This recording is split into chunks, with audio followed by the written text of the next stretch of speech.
Salve, salve! Sejam bem-vindos ao Resumão Antagonista. A semana começou com a posse do novo diretor da Polícia Federal, Fernando Segovia, escolhido pelo presidente Michel Temer para o cargo por indicação de aliados do PMDB e igualmente investigados na Lava Jato.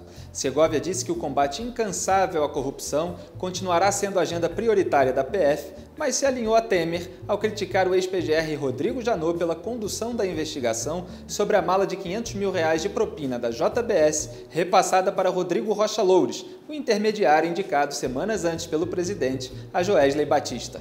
Porque uma única mala talvez não desse toda a materialidade criminosa que a gente necessitaria para resolver se havia ou não crime, quem seriam os partícipes e se haveria ou não corrupção. Carlos Fernando Lima, da Lava Jato, não gostou nem um pouco da declaração de Segovia. Lembrando a presença do denunciado Temer na posse, o procurador escreveu no Facebook que não cabe ao diretor-geral da PF falar sobre investigações e que a opinião pessoal de Segovia é totalmente desnecessária e sem relevância. A desconfiança sobre o novo diretor só aumentou depois da posse, mas se tem alguém que acredita que ele não vai ceder às pressões, é sua mãe, claro, Malva Queiroz Oliveira, ouvida pelo antagonista. Ele me disse que esteve com a procuradora-geral, a doutora Raquel, e que eles vão fazer um trabalho conjunto de muita luta contra a corrupção no país. Ele não vai temer nenhuma pressão política, eu tenho certeza. E eu vou estar do lado dele falando e brigando, se for necessário. E cobrança de mãe vale muito. E cobrando mesmo, e falando que você está errado, vai para cá, eu vou ajudar. Contamos com a sua ajuda, dona Malva. Falando em posse, o Planalto anunciou no Twitter a do PMDBista Carlos Marum na Secretaria de Governo, em lugar do tucano Antônio Embaçaí, junto com a do amigão de Rodrigo Maia, Alexandre Baldi, do PP, no Ministério das Cidades, em lugar do tucano Bruno Araújo. Mas o tweet precisou ser apagado minutos depois porque, Aécio Neves cobrou do presidente a manutenção de Embaçaí no governo até a convenção tucana, para fortalecer a ala governista do PSDB. 2. O Centrão, do qual Temer depende para aprovar a reforma da Previdência, torceu o nariz para o fortalecimento do PMDB no Planalto com Marum. Tá pensando que é fácil agradar todo mundo, presidente? Isso certamente já é uma grande realização do nosso governo. Grande realização, na verdade, é a Lava Jato, que colocou a Operação Sotes na rua na terça-feira e prendeu preventivamente José Antônio de Jesus, conhecido como Zangado, ex-gerente da Transpetro, subsidiária da Petrobras loteada por PT e PMDB. Zangado pedia propina valendo-se de sua influência com lideranças do PT e em uma das transações investigadas recebeu cerca de R$7 milhões da NM Engenharia diretamente em sua conta. As investigações revelaram indícios de que esse ex-gerente era vinculado ao Partido dos Trabalhadores, vinculado ao movimento sindical e vinculado ao Partido dos Trabalhadores, embora não de maneira formal. Os relatos dos colaboradores também indicam que o próprio ex-gerente, quando solicitou o pagamento de vantagens indevidas, mencionou que os valores seriam revertidos ao Partido dos Trabalhadores. O PT está mesmo em todas. Ricardo Saldi, da JBS, contou em delação que comprou apoio de partidos à candidatura de Dilma Rousseff em 2014 a pedido de Edinho Silva, tesoureiro da campanha.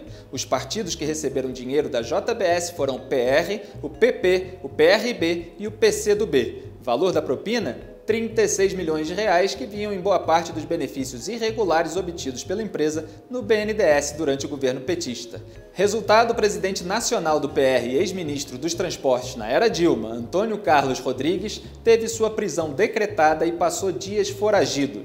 Enquanto isso, a beneficiária política da compra de apoio, que ainda torra o nosso dinheiro em viagem pela Europa, dava entrevista a um jornalista português dizendo-se uma trabalhadora alcoólica? Era obsessiva compulsiva por trabalho, era o work alcoólica, era o work alcoólica, era o work alcoólica.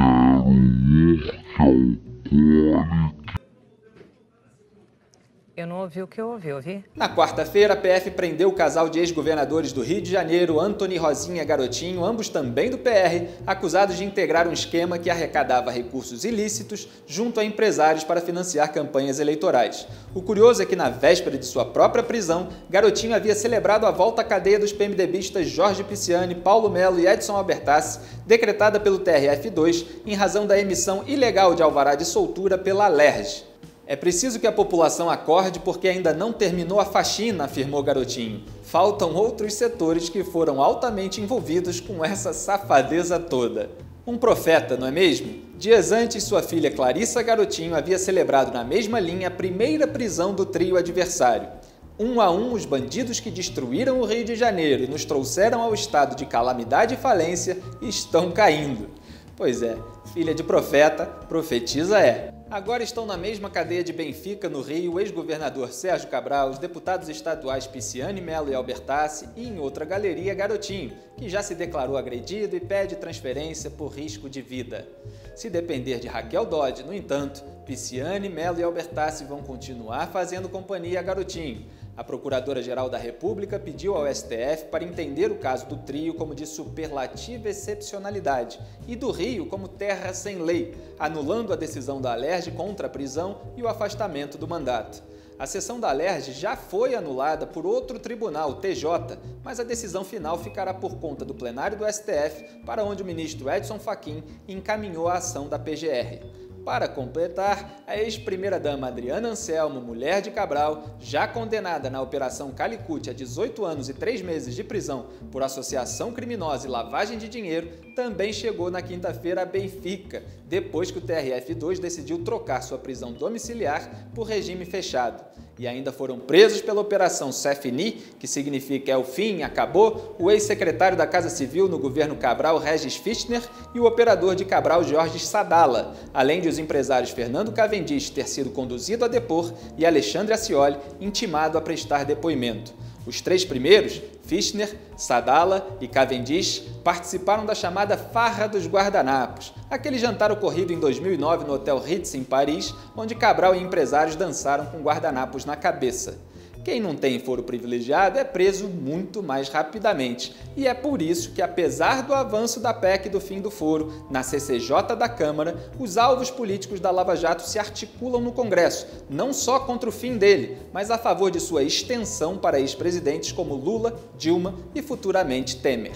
No STF, em manobra antecipada pelo antagonista Dias Toffoli, que havia se reunido com Temer no fim de semana, pediu vista da ação pela restrição do foro privilegiado, quando já havia maioria de ministros a favor de que o foro se restrinja ao exercício do mandato de deputado e senador e em relação a crimes cometidos em razão do cargo.